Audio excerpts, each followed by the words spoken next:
Dear viewers, watch this topic in Hindi in to the point short notes Hindi program on our Drishti IAS Hindi YouTube channel. The link for the same is given in the description box. Dear viewers, welcome to the To the Point program of Drishti IAS. In today's episode, the topic is what is eDNA or environmental DNA. First of all, let's see why is it in the news.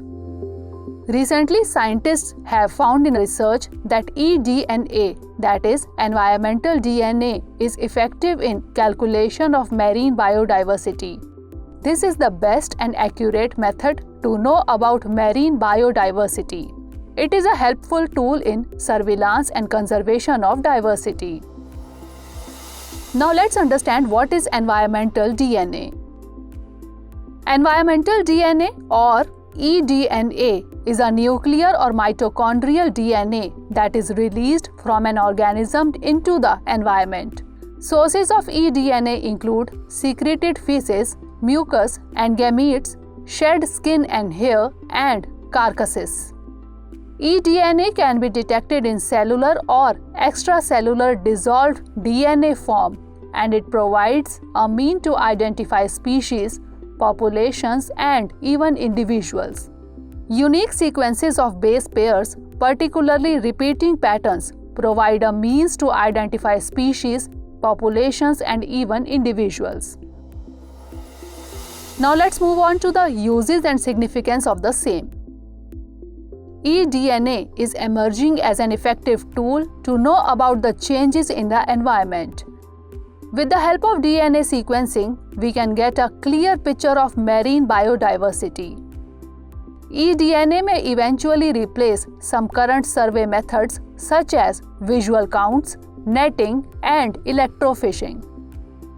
It has the advantages of being non-destructive and doesn't require animal capture.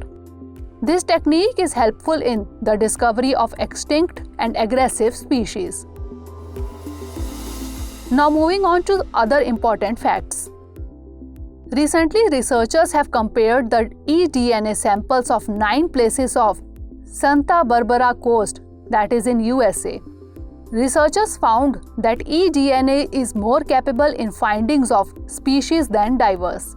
With the help of eDNA, researchers knew about the species of leopard shark, bat rage, California lizardfish, and barred surfer. The best part of eDNA is that it provides durability to the results of experiments.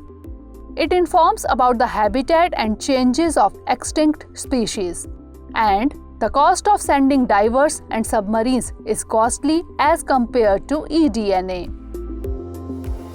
Now let's move on to the question for the revision. Which of the following is or are the source or sources of collecting eDNA?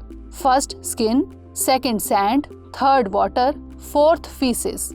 Options are A. Only 1 and 2, B. Only 1 and 3, C. Only 1 and 4, or D. All of the above. Do send the answer of this question in the comment section. Stay tuned for the next episode. Till then, stay safe, stay motivated.